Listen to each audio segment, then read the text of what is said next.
राकेश पाटील। आज संघर्ष ग्रुपच्या वतीने मला वाटते 17 तारखेपासून गाळ काढण्यास सुरुवात झालेली आहे।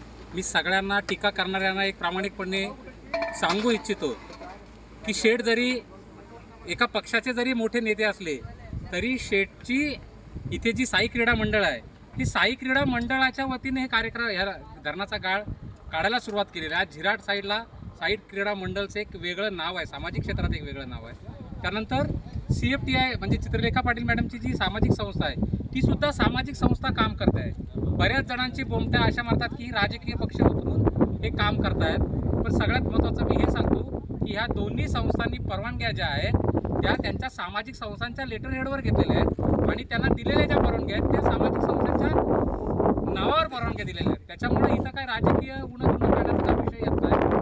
टीका करणाऱ्या माझं जाहीर आव्हान आहे की आपण आज जसे साहेबांनी उपकरणे आणून त्याची प्रॅक्टिकली सुरुवात केलेली आहे ती सुरुवात सुद्धा आपण करावी आणि हा जो धरणाचा हे शापित धरण आहे गाळयुक्त ते गाळमुक्त करावं।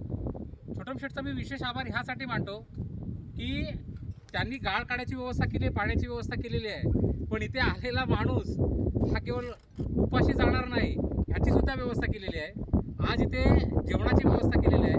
मी खरोखरच एक आभार मानतो की जिल्ह्यातल्या ज्या सामाजिक संस्था आहेत की ज्या धरणावर गाळ काढू शकत नाहीत पण इथे काम करणाऱ्या लोकांना अन्नदान तर करू शकतात, इथे बळ देण्यासाठी येऊ तर शकतात। मी सगळ्यांना आवाहन करतो की आपल्या सामाजिक संस्थांनी सुद्धा या धरणाच्या गाळाला हे करावा आणि हा जो लागलेला उमटे धरणाला कलंक आहे हा दूर